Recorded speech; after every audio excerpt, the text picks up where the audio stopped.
বিসমিল্লাহির রহমানির রহিম। আলহামদুলিল্লাহি কাফা ওয়া সালামুন আলা ইবাদিহিল্লাযিনা আসতাফা, আম্মা বাদ। আলহামদুলিল্লাহ আল্লাযী লাম ইয়াত্তাখিজ ওয়ালাদান ওয়া লাম ইয়াকুল লাহু শারীকুন ফিল মুলক ওয়া লাম ইয়াকুল লাহু ওয়ালিয়্যুম মিনাজ যিল্লি ফাকাব্বিরহু তাকবীরা। বাংলাদেশ ইসলামী ছাত্র শিবির সমৃদ্ধ বাংলাদেশ গড়ার লক্ষ্যকে সামনে রেখে যে কাফেলা তরুণ সমাজের অহংকার হিসেবে বাংলার এই জমিনে 1977 সাল পরবর্তী কাজ করে যাচ্ছে, বাংলাদেশ ইসলামী ছাত্র শিবির চট্টগ্রাম বিশ্ববিদ্যালয় শাখার উদ্যোগে আয়োজিত আজকের প্রথম বর্ষের শিক্ষার্থীদের নিয়ে ফ্রেশার্স রিসিপশন এবং ক্যারিয়ার কাউন্সেলিং প্রোগ্রামের সম্মানিত সভাপতি, আজকের প্রোগ্রামের সম্মানিত অতিথিবৃন্দ, একান্ত প্রিয় শিক্ষার্থী বন্ধুরা, আসসালামু আলাইকুম রহমতুল্লাহি ওয়া বারাকাতুহু। আল্লাহ রাব্বুল আলামিনের দরবারে লাখো কোটি শুকরিয়া আদায় করছি। দীর্ঘদিন পরে আল্লাহ রাব্বুল আলামিন আমাদেরকে এমন আয়োজন আপনাদেরকে সাথে নিয়ে করার তৌফিক দান করেছেন। ফ্যাসিবাদ মুক্ত নতুন স্বাধীন একটি বাংলাদেশে মুক্ত স্বরে আমাদের নিজেদের কথাগুলো আমরা আপনাদের সামনে উপস্থাপন করতে পারছি, সেজন্য মহান মুনিবের দরবারে লাখো কোটি শুকরিয়া আদায় করছি। রব্বানা লাকাল হামদ হামদান কাসীরান তাইয়িবান মুবারাকান ফিহ।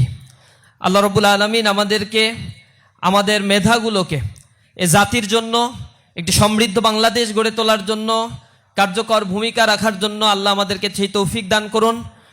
আল্লাহ রাব্বুল আলামিনের কাছে শুরুতেই সেই তৌফিক কামনা করছি। প্রিয় বন্ধুরা, আপনারা অনেক স্বপ্ন নিয়ে এমন একটি বিশ্ববিদ্যালয়ে ভর্তি হয়েছেন, বাংলাদেশের লিডিং ইউনিভার্সিটির মধ্যে অন্যতম একটা ইউনিভার্সিটি চিটাগাং ইউনিভার্সিটি। দীর্ঘ সময় এই ইউনিভার্সিটির একটা পথ চলা রয়েছে, একটা ব্যাক হিস্ট্রি রয়েছে, এবং বাংলাদেশের পথিতদশা যে বিশ্ববিদ্যালয়গুলো রয়েছে, যারা জ্ঞান বিতরণ, জাতীয় রাজনীতি এবং আন্তর্জাতিক অঙ্গনে যারা নেতৃত্ব সাপ্লাই দিয়েছে, মেধা সাপ্লাই দিতে সক্ষম হয়েছে, এমনই একটি বিদ্যাপীঠে আপনারা মেধার স্বাক্ষর রেখে এখানে উপস্থিত হয়েছেন। আপনাদের ভবিষ্যৎ জীবনের প্রতি আমরা অনেক বেশি প্রত্যাশা করি, আল্লাহ রাব্বুল আলামিনের কাছে দোয়া করি আল্লাহ রাব্বুল আলামিন আপনাদের মাধ্যমে এই দেশটার কাঙ্ক্ষিত যে লক্ষ্য সেই পরিবর্তন সংগঠিত করুক। আল্লাহ রাব্বুল আলামিন যেন আমাদের হৃদয়ে এই দেশের প্রতি একটি মমত্ববোধ, ভালোবাসা, এদেশের সার্বভৌমত্বের প্রতি আমাদের লয়ালিটি যেন আল্লাহ রাব্বুল আলামিন বাড়িয়ে দেন। প্রিয় বন্ধুরা, আপনাদের কিছু প্রশ্ন রয়েছে, আমি প্রশ্নের উত্তর দিয়ে আমার কথার কিছু বিষয় হয়তো প্রশ্নের মধ্যেও চলে আসবে, আর কিছু বিষয় আপনাদেরকে আমি দৃষ্টি আকর্ষণী দিয়ে আমার কথা শেষ করবো ইনশাআল্লাহ। এক ভাই প্রশ্ন করেছেন, বাংলাদেশ ইসলামী ছাত্র শিবিরে যুক্ত হওয়ার ক্রাইটেরিয়াগুলো কি কি, কোন ক্রাইটেরিয়া সম্পূর্ণ করতে না পারলে তার জন্য কোনো ছাড় বা কোনো সুযোগ আছে কিনা, উক্ত সংগঠনের ফান্ডিংয়ের অর্থ কি চাপ প্রয়োগ করে নেওয়া হয় নাকি স্ব উদ্যোগে দিয়ে থাকে। এখানে যুক্ত হওয়ার ক্রাইটেরিয়ার মধ্যে স্বাভাবিক কতগুলো ক্রাইটেরিয়া আমরা মেনটেন করি। এটা হচ্ছে, আমরা ক্যাডার ভিত্তিক সংগঠন হওয়ার কারণে বিসিএস ক্যাডারে যখন আপনারা জয়েন করেন তখন একবারেই যেমন আপনাদেরকে সিনিয়র সচিব করে না, শুরুতেই প্রশাসনিক কর্মকর্তা করে, এরপরে সহকারী সচিব, সিনিয়র সহকারী সচিব, এরপরে হচ্ছে যুগ্ম সচিব, সিনিয়র যুগ্ম সচিব, এরকম করে করে পদোন্নতি দিয়ে সিনিয়র সচিব পর্যন্ত নেওয়া হয়, এবং এর মধ্যে দিয়ে আপনার এক্সপিরিয়েন্স, আপনার নলেজকে গ্যাদার করা হয় এবং ট্রেন আপ করা হয়। ইসলামী ছাত্র শিবির এটাকে আমরা বলি হচ্ছে, it's not only so call traditional political student organization, but also it's a separate institution. এই ইনস্টিটিউশনের কাজটা হচ্ছে আপনাকে ট্রেন আপ করা, আপনাকে স্কিল্ড করা, আপনার মোরালিটি, লয়ালটি, ইন্টিগ্রিটি, সিনসিয়ারিটিকে ডেভেলপ করাটা হচ্ছে আমাদের অন্যতম একটা উদ্দেশ্য। এজন্য আমরা বলছি, আমাদের ভিশনের মধ্যে সমৃদ্ধ বাংলাদেশ গড়ার লক্ষ্যে সদক্ষ দেশপ্রেমিক নাগরিক আমরা তৈরি করতে চাই। আর আমাদের লক্ষ্য এবং উদ্দেশ্যের মধ্যে আমরা বলেছি, আল্লাহ রাব্বুল আলামিন প্রদত্ত, রাসূল করিম সাল্লাল্লাহু আলাইহি ওয়াসাল্লাম প্রদর্শিত বিধান অনুযায়ী মানুষের সার্বিক জীবনের পুনর্বিন্যাস সাধন করে আল্লাহর সন্তুষ্টি অর্জন করা। আমরা একটা রিফরমেশন চাই। হিউম্যান বিংয়ের মধ্যে যদি রিফরমেশন করা সম্ভব না হয়, তাহলে এই মানুষগুলো হিংস্র পশুর মতো হয়ে যায়। তাদের যখন আনুগত্য পরায়ণতা না থাকে, তাদের মধ্যে যখন ডিসিপ্লিন না থাকে, তখন সেই মানুষগুলো কার্যত মানুষ থাকতে পারে না। যেটা আল্লাহ রাব্বুল আলামিন কোরআন শরীফের ভিতরে এইভাবে বলছেন, লাহুম কুলুবুন লা ইয়াফকাহুনা বিহা ওয়া লাহুম আয়ুনুন লা ইউবসিরুনা বিহা ওয়া লাহুম আযানুন লা ইয়াসমাউনা বিহা উলাইকা কাল আনআম বাল হুম আদল উলাইকা হুমুল গাফিলুন। আমি যদি এই শব্দ ব্যবহার করতাম তাহলে অনেকে মাইন্ড করতেন যে আমাদেরকে আপনি পশু পাখির সাথে তুলনা করলেন। এটা আল্লাহ করছে, তো এই কারণে এটা অনেস্টির সাথে আমি বলতে পারছি। আল্লাহ রাব্বুল আলামিন কতগুলো ক্রাইটেরিয়া দিয়ে বলছেন যে মানুষ মানুষ হতে পারে এই ক্রাইটেরিয়াগুলো ফিল আপ করলে। তার মধ্যে লাহুম কুলুব লা ইয়াফকাহুনা বিহা, অর্থাৎ এর ইনভার্স রিলেশনটা হচ্ছে তাদের একটা অন্তর আল্লাহ রাব্বুল আলামিন দিয়েছেন, অন্তর দিয়ে আল্লাহকে উপলব্ধি করতে হবে, আল্লাহর সৃষ্টিকে উপলব্ধি করতে হবে, মানবতার জন্য তাকে নিজেকে নিবেদিত করতে হবে। লাহুম কুলুব লা ইয়াফকাহুনা বিহা। আর যদি সে এটা করে, অর্থাৎ সে যদি অন্তর দিয়ে আল্লাহ রাব্বুল আলামিনকে বুঝতে না পারে, তার উপরে অর্পিত দায়িত্বগুলো সে উপলব্ধি করতে না পারে, আল্লাহ রাব্বুল আলামিন বলছেন সেকেন্ড কন্ডিশন হচ্ছে আল্লাহুম আয়ুনুন লা ইউবসিরুনা বিহা, তাকে আমি একটা চোখ দিয়েছি, আল্লাহর নিদর্শনগুলো দেখে, দেখার পরে সে সেলফি তোলে। দেখবেন সমুদ্রের মাঝখানে যাওয়ার পরে সমুদ্রের টাইডাল উত্তাল ঢেউ দেখার পরে ওইখানে কে কয়টা সেলফি তুলতে পারে এই জন্য উথাল পাতাল হয়। আবার যখন সমুদ্রের মাঝখানে যদি কখনো ঝড় প্রচণ্ড রকমের বইতে থাকে, একদিন আমি পদ্মা নদী পার হচ্ছি, আমার বাড়ি খুলনাতে, ঢাকা খুলনা পদ্মা ব্রিজ হওয়ার আগে পদ্মা নদী পার হয়ে যেতে হতো। তো একদিন নদীর লঞ্চের মধ্যে হঠাৎ করে বিশাল ঝড় শুরু হয়ে গেল। এই ঝড়ের কবলে যখন পড়লাম, এক মহিলাকে আমি দেখলাম আমার পাশে দাঁড়ানো, প্রচণ্ড রকম, সাঁতার জানে না হয়তো সে, প্রচণ্ড রকমের ভীত সন্ত্রস্ত হয়ে পড়লো এবং একটা পর্যায়ে পড়া শুরু করলো, মানে সাবকনশিয়াস মাইন্ডে পলছে লাউলা লাউলা লাউলা লাউলা লাউলা। আমি এটা শুনে আমি ওই ঝড়ের কথা চিন্তা না করে আমি ভাবছি সে হিন্দু বা অন্য কোনো ধর্মের হবে, সে হচ্ছে গীত গাইছে বা কিছু একটা হবে হয়তো। আমি পরে ঝড় থামার পরে আমি জিজ্ঞাসা করলাম, আপনি এটা কি বলতেছিলেন? বলছে কেন, বিপদে পড়লে পড়তে হয় না লাউলা? আমি বলছি এটা লাউলা না, এটা হচ্ছে লা হাওলা ওয়ালা কুওয়াতা ইল্লা বিল্লাহ, এরকম পড়তে হয়। তো বিপদে পড়ার পরে তো আল্লাহর কথা মনে পড়ে, কিন্তু এর আগ পর্যন্ত মানুষ নিদর্শনগুলো দেখে, চোখ দিয়ে এগুলো দেখে, ফেরাউনের কথা শুনে যে এটা এই অবস্থায় আল্লাহ রাব্বুল আলামিন করে রাখছে, কিন্তু তার ভিতরে উপলব্ধি হয় না। আল্লাহ কোরআন শরীফের ভিতরে দৃষ্টান্তগুলো সূরা আর রহমান পড়ে দেখবেন, আল্লাহ বলছে মারাজাল বাহরাইনি ইয়ালতাকিয়ান বাইনাহুমা বারযাখুল লা ইয়াবগিয়ান ফাবিআইয়ি আলাই রাব্বিকুমা তুকাযযিবান। তোমরা কি দেখেছো দুইটা সমুদ্র পাশাপাশি বহমান থাকে, একটা নোনা পানি আর একটা মিঠা পানি, কিন্তু একটা পানির সাথে আর একটা পানি কখনো মিক্স আপ হয় না। এরপরেও তোমরা তোমার রবের কোন কোন বিষয়গুলোকে অস্বীকার করবা?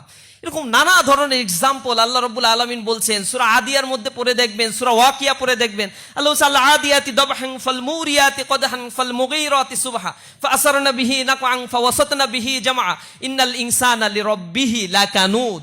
আল্লাহ সেখানে ঘোড়ার জীবনচক্র বর্ণনা করছেন, সূরা নমলের মধ্যে মৌমাছির জীবনচক্র বর্ণনা করছেন। এবং এগুলো যখন বর্ণনা করেন তখন কাফেররা টিটকারি করে বলতো, আল্লাহ রাব্বুল আলামিনের খেয়ে দিয়ে কাজ নাই মুহাম্মদ সাল্লাল্লাহু আলাইহি সাল্লামের উপরে? এমন এমন যন্ত্র পাখির কথাগুলো বলে, যে জিনিসগুলো ছোট ছোট প্রাণীর কথা বলে, কেন বিশাল বিশাল প্রাণীর কথা বলতে পারে না আল্লাহ? তখন আল্লাহ আবার উত্তর দিচ্ছেন, ইন্নাল্লাহা লা ইয়াস্তাহি আইয়াযরিবা মাসালাম মা বাউদাতান ফামা ফাওকাহা। আল্লাহ রাব্বুল আলামিন ছোট ছোট প্রাণীর দৃষ্টান্ত দিতে লজ্জাবোধ করেন না, এগুলো তোমাদের জন্য শিক্ষা। কিন্তু গোমরা যারা, তারা এর থেকে শিক্ষা গ্রহণ করতে চায় না। আল্লাহ রাব্বুল আলামিন সূরা আদিয়ার মধ্যে তার জীবনচক্র বলছেন যে একটা ঘোড়া খুব ভোরে প্রাতর আসে, তার মুনিব যখন তাকে নিয়ে বের হয়, সে দাঁড়িয়ে থাকে, বসে বসেও ঘুমায় না, দাঁড়িয়ে দাঁড়িয়ে ঘুমায়, কখন তাকে অর্ডার করা হয়। এরপরে খুব সকালবেলা সে যখন বের হয়, তার খুরের আঘাতে, পাথরের সাথে যখন আঘাত লেগে অগ্নিস্ফুলিঙ্গ ছড়ায়, এরপরেও সে ছড়তে থাকে। একটা পর্যায়ে যখন তার জীবনের একেবারে শেষ প্রান্তে চলে আসে, এরপরেও সে নিবৃত হয় না সেখান থেকে। যখন একটা পর্যায়ে গিয়ে কহ কহ শব্দটা বলে, তখন তার মনিব ধরে নেয় এই ঘোড়া আর বাঁচবে না, সাথে সাথে মাটিতে লুটিয়ে পড়ে সে শেষ হয়ে যায়। জীবনের শেষ মুহূর্ত পর্যন্ত সে লয়াল থাকে। আল্লাহ রাব্বুল আলামিন সেই দৃষ্টান্ত টেনে নিয়ে মানুষকে বলছেন, ইন্নাল ইনসানা লিরাব্বিহি লাকানুদ। নিঃসন্দেহে মানুষ তার রবের প্রতি বড়ই অকৃতজ্ঞ। তাকে আমি এত দৃষ্টান্ত উপমা তার সামনে নিয়ে এসেছি, কিন্তু সেগুলো থেকে শিক্ষা গ্রহণ করে না, সে শুধু সেলফি তোলে। আমি বিদেশের বিভিন্ন জায়গায় গিয়ে দেখি বড় বড় পাহাড়ে, মালয়েশিয়াতে গেলাম একবার, যে বিশাল পাহাড় 600-700 ফিট উপরে কেবল কারে উঠাচ্ছে। তো পাহাড় যে আল্লাহর একটা নিদর্শন, আল্লাহ রাব্বুল আলামিন কোরআনে বলছেন, আমি পাহাড়গুলোকে পেরেক হিসেবে গেড়ে দিয়েছি, না হলে জমিনে তোমরা বসবাস করতে পারতা না। এখানে ছবি তুলতে তুলতে অবস্থা খুব খারাপ, সেলফি স্টিক, এই এই জিনিসটা আমাদের মধ্যে গেঁথে আছে। আল্লাহ রাব্বুল আলামিন বলছেন আল্লাহুম আয়ুনুন লা ইউবসিরুনা বিহা, তোমাদের দুইটা চোখ দিছি, চোখ দিয়ে আল্লাহর নিদর্শন দেখে তোমার কি করতে হবে এটা তোমরা বুঝতে পারো না। আল্লাহুম আযানুন লা ইয়াসমাউনা বিহা, তোমাদের দুইটা কর্ণ দিয়েছি, কিন্তু এক কান দিয়ে ভালো কথা বলার পরে শোনো, আর এক কান দিয়ে বের করে দাও। এখান থেকে শিবির আজকে অনেক কথা বলবে, যাওয়ার পরে বলবে it's a political program, political organization, so এইগুলা শোনার কোনো প্রয়োজন নাই। কিন্তু আমরা যা বলি সেগুলো কোরআন থেকে যতক্ষণ বলবো ততক্ষণ তোমাকে শুনতে হবে। আল্লাহ রাসূল বলছে ইন্না আসদাকাল হাদিস কিতাবুল্লাহ ওয়া আহসানাল হাদিউ মুহাম্মাদিন সাল্লাল্লাহু আলাইহি ওয়াসাল্লাম। যখন কোরআন থেকে কথা বলা হয়, এটা আল্লাহ রাসূল বলছে সবচেয়ে সত্য কথা এটা। আর আমি মুহাম্মদ সাল্লাল্লাহু আলাইহি ওয়াসাল্লামের কথা যখন বলা হবে, এর চাইতে উত্তম কথা আর হইতে পারে না। সুতরাং এই কথা দিয়ে যতক্ষণ পর্যন্ত তোমাদেরকে নিদর্শন বলে বলে বোঝানো হবে, ততক্ষণ পর্যন্ত এটাকে তোমরা যদি পলিটিসাইজ করতে চাও পড়তে পারো। ইসলাম পলিটিক্সের বাইরের কিছু না। ইসলাম রাষ্ট্র ক্ষমতার কথা বলে, ইসলাম হোল সোসাইটি দখলের কথা বলে, ইসলাম বলে তার নর্মস এবং ভ্যালুসকে এস্টাবলিশ করছে একেবারে রাষ্ট্র পর্যায় পর্যন্ত। সুতরাং এই জিনিসগুলো যতই বলা হোক না কেন, আমাদের মাথার ভিতরে এটা নিতে হবে। আমরা এই জিনিসগুলো আত্মস্থ করতে আসলে সম্পূর্ণরূপে ব্যর্থ হয়ে যাই। আমাদের অন্তর আছে, এটা উপলব্ধি করতে পারি না। আল্লাহ রাব্বুল আলামিন বলছেন উলাইকা কাল আনআম, এরা হচ্ছে চতুষ্পদ জন্তু জানোয়ারের মতো, বালহুম আদল, বরং কিছু কিছু ক্ষেত্রে যখন তারা এইগুলা মানতে চায় না, এর চাইতেও তারা নিকৃষ্ট হয়ে পড়ে। উলাইকা হুমুল গাফিলুন, এরা হচ্ছে নিজেদের থেকে নিজেরা উদাসীন হয়ে পড়ছে। এটা মানুষের জন্য বলা হয়েছে, বাংলাদেশের মানুষের জন্য না, বা পার্টিকুলারলি চিটাগাং ইউনিভার্সিটির জন্য এটা বলা হয় নাই। এটা আল্লাহ রাব্বুল আলামিন সব ম্যানকাইন্ডকে ইনভাইট করে বলেছেন যে হ্যাঁ, তোমরা এই ক্রাইটেরিয়া ফিল আপ না করলে তোমরা কিন্তু গোমরাহের মধ্যে আসো। তো আমরা জানি মানুষ হিসেবে জন্মগ্রহণ করলেই সে ন্যাচারালি কিন্তু প্রোডাক্ট হিসেবে, ভালো একটা প্রোডাক্ট হিসেবে তৈরি হয় না। সবচেয়ে পৃথিবীতে দুর্বল একটা প্রাণী হচ্ছে মানুষ। আল্লাহ বলছেন খুলিকাল ইনসানা দঈফা, আমি মানুষকে সবচেয়ে দুর্বল করে সৃষ্টি করে দিয়েছি। এখন এমন দুর্বল, বাঘের মতো সে গর্জন করতে পারে না, এরপরে সে পানিতে মাছের মতো ঘন্টার পর ঘন্টা, যুগের পর যুগ অবস্থান করতে পারে না, বাদরের মতো এক গাছ থেকে আর এক গাছে লাফালাফি করে তার জীবনযাপন সে করতে পারে না, সে মানে সাপের মতো বিষধর না, সে কোনো প্রাণীর সাথে তার মিল হয় না। অথচ সব প্রাণী তার অনুগত্য, বিমা ইয়ানফাউ বিহান নাস, তার অধীনস্থ আল্লাহ রাব্বুল আলামিন করে দিয়েছে। কিন্তু এই মানুষটাকে আল্লাহ রাব্বুল আলামিন যে সৃষ্টি করে আশরাফুল মাখলুকাত করে দিলেন, অথচ তিনি হচ্ছেন সবচেয়ে দুর্বল প্রকৃতির। একটা সামান্য মশা তার মৃত্যুর কারণ হয়, একটা ভাইরাস যা সে কখনোই চোখে দেখে না, অথচ সেই করোনা ভাইরাস যা দেখতে মাইক্রোস্কোপ যন্ত্রের প্রয়োজন হয়, সেই করোনা ভাইরাসের কারণে কোটি কোটি মানুষ মৃত্যুবরণ করে। এত দুর্বল একটা ক্রাইটেরিয়া দিয়ে এই মানুষকে আল্লাহ রাব্বুল আলামিন তৈরি করে দিয়েছে। কিন্তু মানুষ মানুষ হয়ে উঠতে পারে না। এই মানুষকে আবার তৈরি করার জন্য দুনিয়াতে স্কুল লাগে, কলেজ লাগে। এই মানুষটার হাঁটার জন্য 2.5 বছর সময় ব্যয় করতে হয় তার পরিবারের। একটা গরু ছাগলের জন্য এত সময় ব্যয় করতে হয় না। দেখেন, একটা ছাগল তার মায়ের পেট থেকে বের হওয়ার পরে 2টা লাফ দেবে, এরপরে সে হাঁটা শুরু করে দিবে। ও কারো প্রতি তোয়াক্কা করে না। কে তাকে শিখাবে বাবা একটু হাঁটো হাঁটো, এরকম বলে তাকে হাঁটাও শেখানোর দরকার হয় না। প্রাণীগুলো জন্মগ্রহণ করছে, তার কোনো হাইজিন মেনটেন করতে হচ্ছে না, কিছু নাই, এমনি চলছে পৃথিবীর সবকিছু। তার জন্য কোনো হসপিটাল নাই। আমাজন বনে কত প্রাণী আছে, সে জন্মগ্রহণ করে বংশ বিস্তার করছে, অথচ তার জন্য কোনো হসপিটালাইজ সিস্টেম করার কোনো প্রয়োজন হয় না। আর এই মানুষের জন্য সর্দি, জ্বর, কাশি সব কিছু লেগে থাকে, হসপিটালের পর হসপিটাল। তার পোশাক প্রয়োজন হয়, তার বেঁচে থাকার জন্য সুষম খাদ্যের প্রয়োজন হয়। একমুখী খাদ্য খেলে সে আবার অসুস্থ হয়ে পড়ে। এত দুর্বল করে আল্লাহ রাব্বুল আলামিন তৈরি করেছে। এই মানুষকে মানুষ হয়ে উঠতে তার সঠিক শিক্ষার প্রয়োজন হয়, সঠিক একটা এনভায়রনমেন্টের প্রয়োজন হয়, তার ট্রেনিং এর প্রয়োজন হয়, তার গেস্টার পোস্টার, কথা বলার সিস্টেম, তার সব বিষয়গুলো তাকে ট্রেন আপ দিয়ে শিখাতে হয়। এটা এমনি এমনি কেউ শিখতে পারে না। এজন্য ইসলামী ছাত্র শিবির বলছে এই শিক্ষাটা হতে হবে ঐশী শিক্ষা। যিনি আমাকে সৃষ্টি করেছেন তিনি আমার ব্যাপারে সবচেয়ে ভালো জানেন। আচ্ছা দেখেন, আপনার বাবা মা আপনাকে কত বেশি পছন্দ করে। Can you imagine? আপনার মা, আপনি যখন অসুস্থ হন, আমার মা আমি যখন অসুস্থ হই, সামান্য জ্বর হইলো, রাত 2টা 3টার সময় ফোন দিয়ে বাবা খাইছো কিনা, ঘুমাইছো কিনা, তুমি কি করতেছো, মাথা ব্যথা করছে কিনা, ওষুধ খাইছো কিনা, ডাক্তারের কাছে গেছো কিনা, পাশে কে আছে তাকে একটু ফোন দাও। হায় রে আল্লাহ, পৃথিবীতে মনে হয় আর কি অসুস্থ হয় না। কিন্তু মায়ের ঘুম তো নাই, মাঝে মাঝে আমার ঘুমটাও নষ্ট করে দেয়। 1টা 2টায় ফোন দিলে ঘুম থাকে, কিন্তু দূরে থাকলে তার একটা অন্যরকম একটা বিষয়। হয়তো সারা রাত কাঁদছে, হয়তো যায় নামাজে বসে আছে, হয়তো চোখের পানি ফেলছে। যতই বলি আমাকে দেখার অনেক লোক আছে আশেপাশে, সমস্যা নাই, ডাক্তার আছে, কোনো সমস্যা নাই, কিন্তু মায়ের মন এটা মানে না। তো যে মা আমাকে সৃষ্টি করে নাই, আমাকে শুধু জন্ম দিয়েছে, পেটের মধ্যে রাখছে। আল্লাহ রব্বুল আলামিন ওই পেটের মধ্যে সব মেকানিজম করে আপনাকে তৈরি করেছে। কোথা থেকে তৈরি করেছে? মিন নুতফাতিন আমশাজ, ছোট্ট একটা রক্ত, শুকনো রক্তবিন্দু থেকে, নাপাক রক্তবিন্দু, যা শরীর থেকে নির্গত হলে গোসল ফরজ হয়, এমন একটা শুকনো রক্তবিন্দু থেকে আপনাকে আল্লাহ রব্বুল আলামিন সৃষ্টি করছে। এরপরে আল্লাহ রব্বুল আলামিন বলছেন একটা রক্ত, একটা পানি, সেখান থেকে আল্লাহ রব্বুল আলামিন ফাকিসাউনাল ইজাম লাহমা, একটা গোস্তের টুকরায় আল্লাহ রব্বুল আলামিন পরিণত করেন।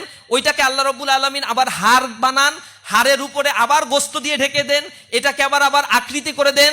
সুম্মা আনশানাহু খালকান আখর ফাতাবারাকাল্লাহু আহসানুল খালিকিন। কত চমৎকার সেই সত্তা, যিনি এত কারুকার্য করে এই সৃষ্টিটাকে তৈরি করে দিলেন। পেটের মধ্যে থাকতে আপনার খাবার কি?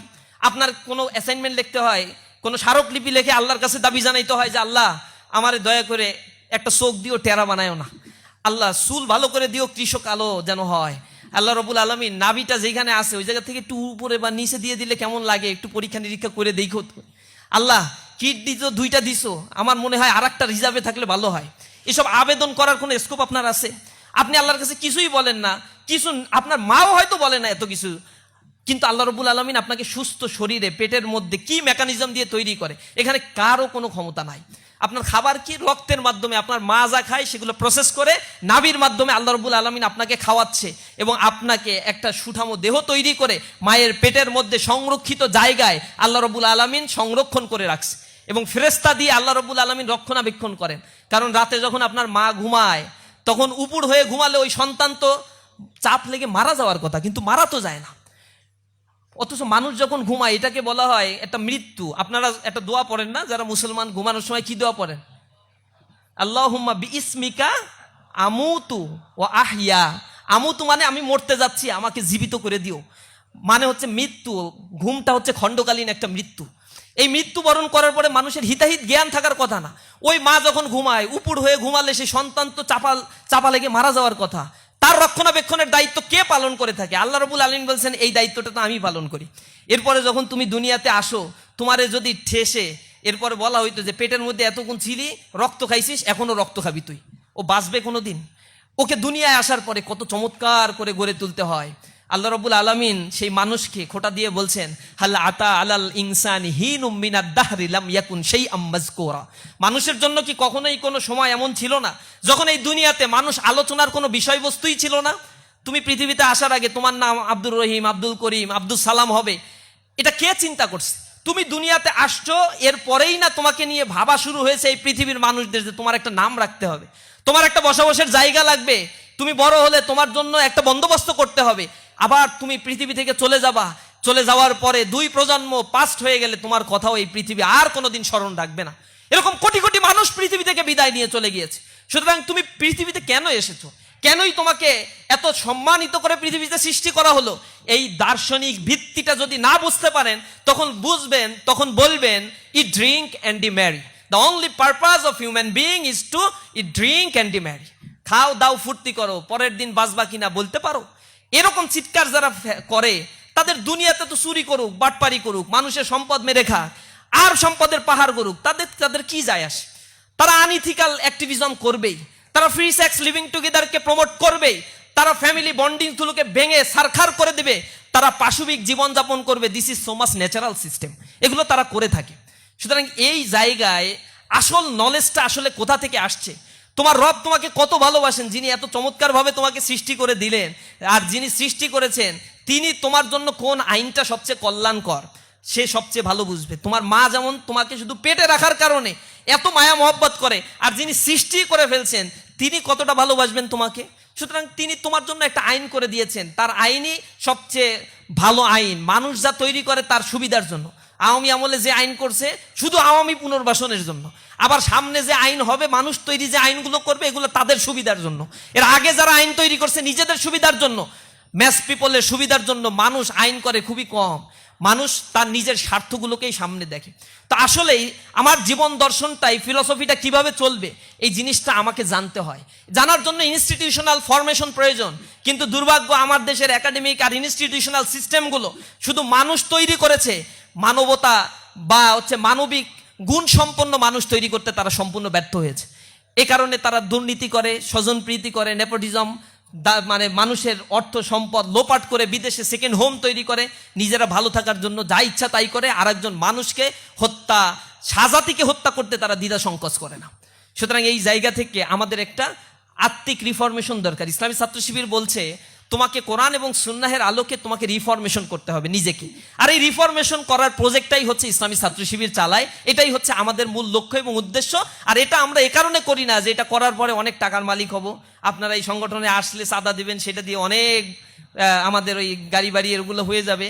এখানে ফার্স্ট ক্রাইটেরিয়া হচ্ছে টাকা সবার বেশি বা সবার আগে দিতে হয় যিনি যে শাখার সভাপতি, তার পকেট থেকে আগে বাইতুল মালের টাকা বা আমাদের সংগঠনে টাকাটা আগে দিতে হবে।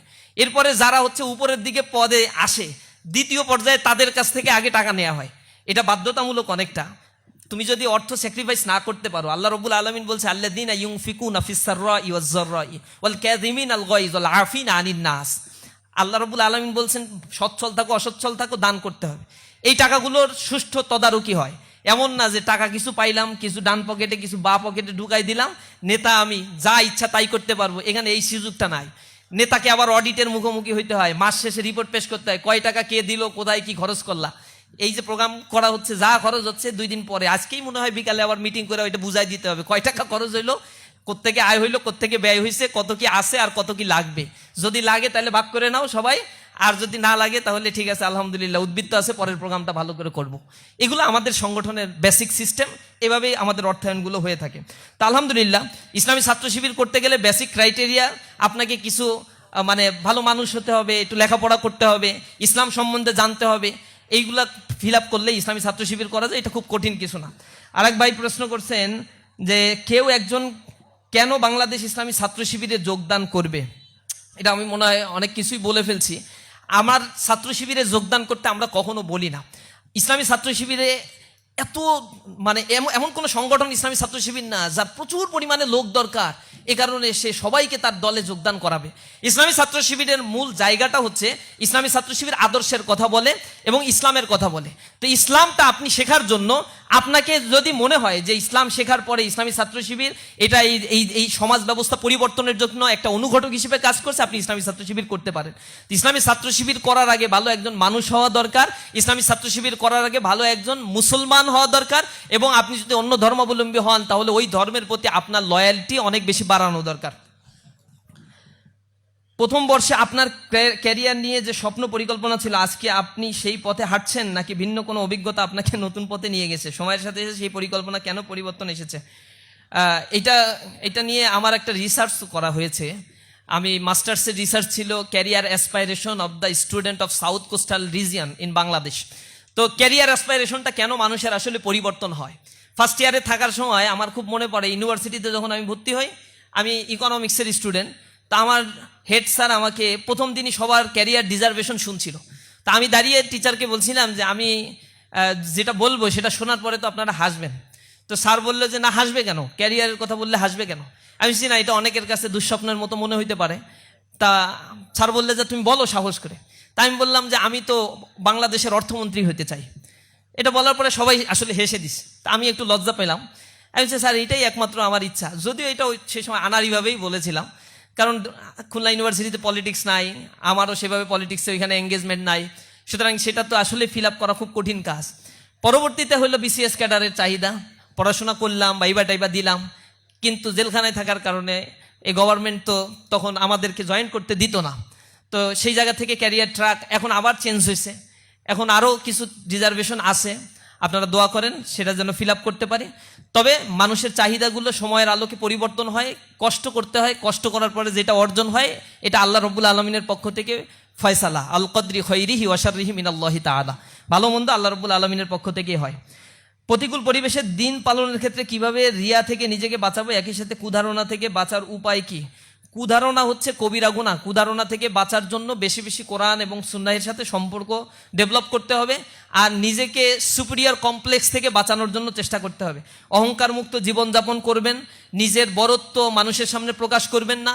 আমি অমুক সাবজেক্টে পড়ি, ইউনিভার্সিটির মধ্যে একটা ক্লাস আছে, যেমন আমাদের দেখতাম যে ইংলিশে যারা পড়ে তারা মনে করে এ বাংলায় পড়ে, ওর কাছ থেকে হাঁটলেও একটু হাসি দেয়। আবার ইতিহাসে যারা পড়তেছে তারা আবার ফার্মাসির পাশ দিয়ে হাঁটতে চায় না। মানে এমনি নিজেরা নিজেরা একটা হীনমন্যতায় ভুগতে থাকে। এটা কেন? ইউনিভার্সিটিতে আমরা সমান সবাই, এবং সবাই একই সমান সুযোগ সুবিধা সামনে অপেক্ষা করছে। সুতরাং যে কষ্ট করবে সে নিজেকে সেভাবে গড়ে তুলতে পারবে। আমাদের মনের মধ্যে সাবজেক্টের ভিত্তিতে, স্থানের ভিত্তিতে, অ্যালামনাইর ভিত্তিতে কখনো কোনো রিয়া বা অহংকার যেন জন্ম না হয়। রিয়া হচ্ছে আমার সব আমলগুলোকে নষ্ট করে ফেলে, এগুলো সব আমল নষ্ট করে ফেলবে, কিছুই বুঝতে পারবেন না। কিয়ামতের ময়দানে আল্লাহ রাব্বুল আলামিন সেদিন আপনাদেরকে অপদস্থ করবে। আল্লাহ রাসূল বলছেন অহংকার আমার চাদর। আল্লাহ রাসূল বলছে মানে অহংকার হচ্ছে আল্লাহ রাব্বুল আলামিনের চাদর। এটা নিয়ে টানাটানি করলে আল্লাহ রাব্বুল আলামিন তার উপরে ক্রোধ হয়, রাগান্বিত হন, এটা অপমান করা হয় আল্লাহ রাব্বুল আলামিনকে। সুতরাং অহংকার থেকে আমাদের বিরত থাকতে হবে। এক ভাই প্রশ্ন করছেন, বাংলাদেশ ইসলামী ছাত্র শিবির বা জামাত ইসলামী যদি ক্ষমতায় যায় তাহলে তাদের প্রথম ইসলামী কার্যক্রম কি হবে?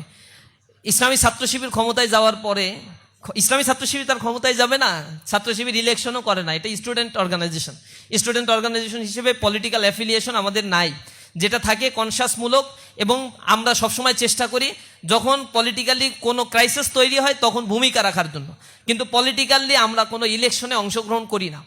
তবে কোনো ইসলামী দল ক্ষমতায় আসার পরে তার প্রথম কাজটাই হবে কল্যাণমুখী একটা রাষ্ট্র প্রতিষ্ঠা করা, যে স্টেট রাসূল করিম সাল্লাল্লাহু আলাইহি সাল্লাম প্রতিষ্ঠা করেছিলেন, মানবিক মর্যাদা সম্পন্ন স্টেট প্রতিষ্ঠা করা। এখানে একটা ফোবিয়া আছে। একটা হচ্ছে আমাদেরকে সোশ্যাল মিডিয়ায় এবং পশ্চিমারা আমাদের যেই জিনিসটা বুঝিয়েছে, এতদিন বুঝিয়েছে যে যদি জামাত ক্ষমতায় যায় বা কোনো ইসলামী দল ক্ষমতায় যায় তাহলে শরিয়া আইন বাস্তবায়ন করবে তারা। শরিয়া আইন কি? ওই হাত কেটে দাও, মেয়েদের বোরকা পরাবে জোর করে, এরপরে লেখাপড়া করতে যেতে দেবে না। একদিন আমি এক দলের প্রধান মহিলা, তার সাথে একদিন কথা বলতে বলতে একটা পর্যায়ে সে আমাকে বলছে, সে অনেক মানে জ্ঞানী মানুষ, প্রচুর পড়াশোনা করে, প্রোফাইলও ভালো।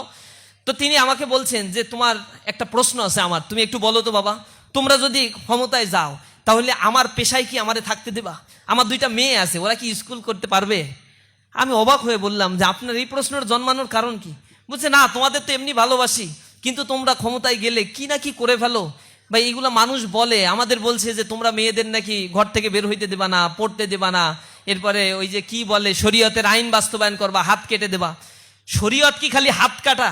শরীয়ত কি খালি বোরকা পরায় রাখা? এগুলা তো শরীয়তের থাউজেন্ডস অফ ওয়ার্কের মধ্যে সিম্পল কয়েকটা কাজ, এবং সেইগুলারও অপব্যাখ্যা করা হয়। হাত কাটে, চুরি করলে হাত কাটতে হবে। হযরত ওমর রাদিয়াল্লাহু তাআলা আনহুর সময় একবার মক্কা মদিনায় দুর্ভিক্ষ দেখা দিয়েছিল। এই সময় এই বিধানটা সাময়িক সময়ের জন্য কার্যকর করা হয় নাই। কেন করা হয়নি? কারণ মানুষ দুর্ভিক্ষের কারণে খাদ্যই পাচ্ছিল না।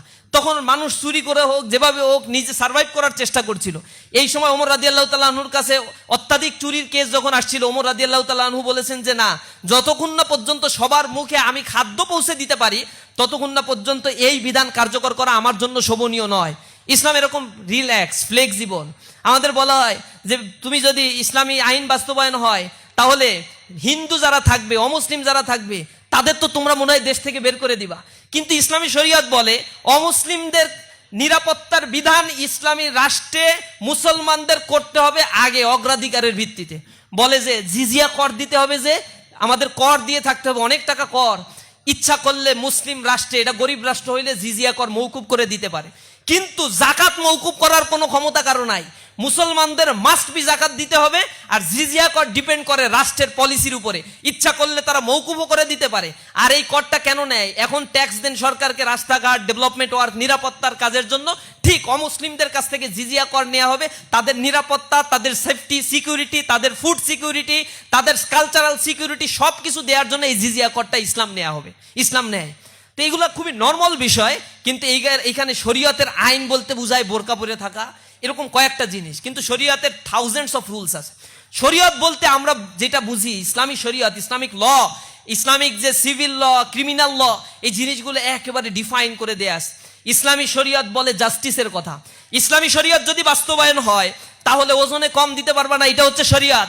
আল্লাহ রাব্বুল আলামিন বলছেন ওয়াইলুল লিল মুতাফফিফিন, দুর্ভোগ বা হচ্ছে ক্ষতি হচ্ছে তাদের জন্য যারা ওজনে কম দেয়।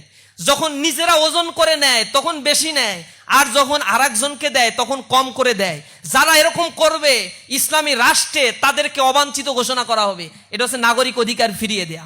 ইসলামী রাষ্ট্রের শরীয়ত আইন বলতে বোঝায় জাকাত ভিত্তিক অর্থ ব্যবস্থা।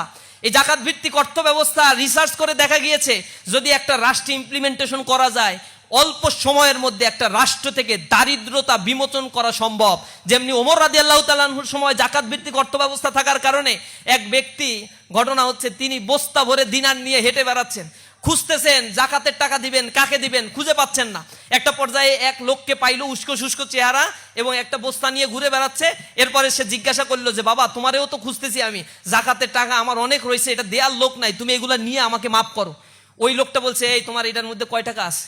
তুমি কি জানো আমার এই বস্তার মধ্যে ঠিক এরকম পরিমাণ টাকা নিয়ে ঘুরতেছি, জাকাত দেওয়ার মতো লোক খুঁজে পাচ্ছি না আমি। রাষ্ট্রীয় কোষাগার খুলে রাখছে যে জাকাতের অর্থ যার প্রয়োজন এখানে এসে তোমরা চাহিদা দিয়ে নিয়ে নিতে পারো, কিন্তু জাকাতের অর্থ নেওয়ার মতো লোক নাই। ওমর রাদিয়াল্লাহু তাআলা আনহুর খেলাফতের সময় এই ঘটনা, তিনি বলেছেন যে ফোরাতের তীরে যদি একটা কুকুরও অভুক্ত অবস্থায় থাকে, কিয়ামতের ময়দানে আমি ওমর সেদিন আল্লাহর কাছে দায়বদ্ধ থাকবো। ওমর রাদিয়াল্লাহু তাআলা আনহু রাজপ্রাসাদ করেন নাই, মসজিদে নববীতে শুয়ে শুয়ে জীবন কাটাতেন। এই হচ্ছে ইসলামী শরীয়ত। ইসলামী শরীয়ত যদি বাস্তবায়ন হয়, 2.5% জাকাত প্রত্যেক ধর্নাঢ্য ব্যক্তি যার নিসাব পরিমাণ সম্পদ, এটা বাধ্যতামূলক দিতে হবে। আর এই জাকাতের টাকা নিয়ে সেকেন্ড হোম বানাইতে পারবে? জাকাতের টাকা 8টা খাতে দিতে হবে। ইন্নামাস সাদাকাতু লিল ফুকারাই ওয়াল মাসাকিন ওয়াল আমিলিনা আলাইহা ওয়া মুআল্লাফাতু কুলুব ওয়া ফির রিকাব ওয়াল গারিমিন ওয়া ফি সাবিলি ইবনিস সাবিল। এই 8 ক্রাইটেরিয়ার বাইরে জাকাতের টাকা দেয়া যাবে না। এর মধ্যে গরিব যারা, তারপরে হচ্ছে মুসাফির যারা, এরপরে অমুসলিম যারা, এরপরে মুসাফির যারা সফর করেছে, ঋণগ্রস্ত যারা, এই মানুষগুলোকে জাকাতের টাকা দিয়ে এম্পাওয়ার্ড করতে হবে। আবার জাকাতের টাকা এইভাবে আমাদের দেশে যেগুলো দেয়, ধর্নাঢ্য ব্যক্তি অনেক শাড়ি আর হচ্ছে লুঙ্গি কিনছে, এরপরে বলে লাইন ধরো জাকাতের শাড়ি দেয়া হবে।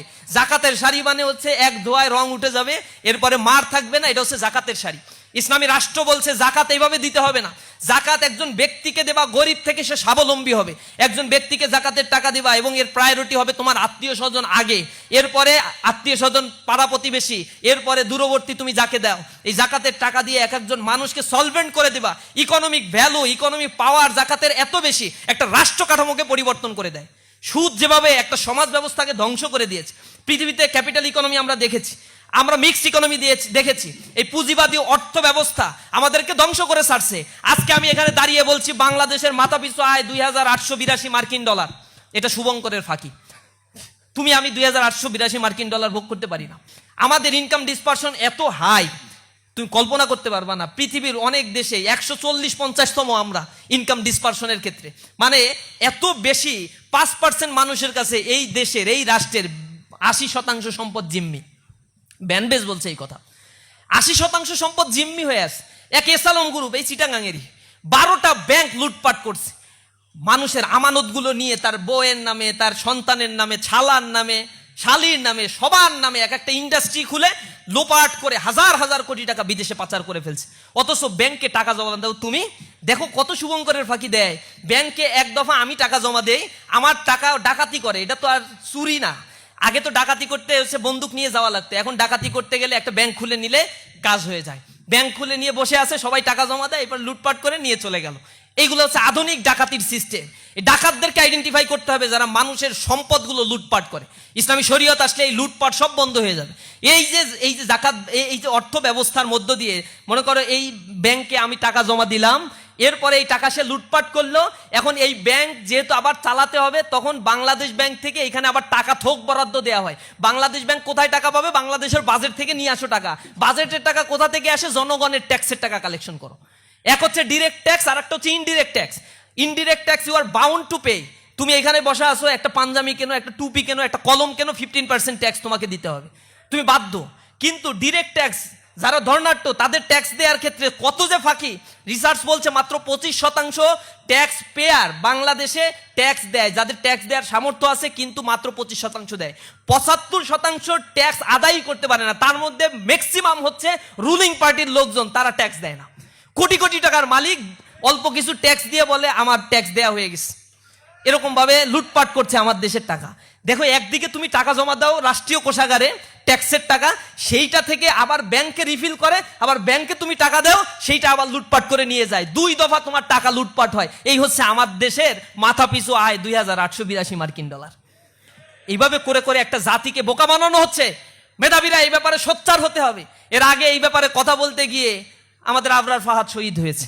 এভাবে হক্কানি কথা বলতে গেলে যুগে যুগে অনেকের জীবন দিতে হয়, কিন্তু রক্তের পাটাতনের উপরে সততার সৌধ বিনির্মাণ হয়। সুতরাং আমরা এগুলা থেকে থামবো না। আমাদেরকে হত্যা করার চক্রান্ত করা হয়েছে, করছে, গুলি করছে, মারছে।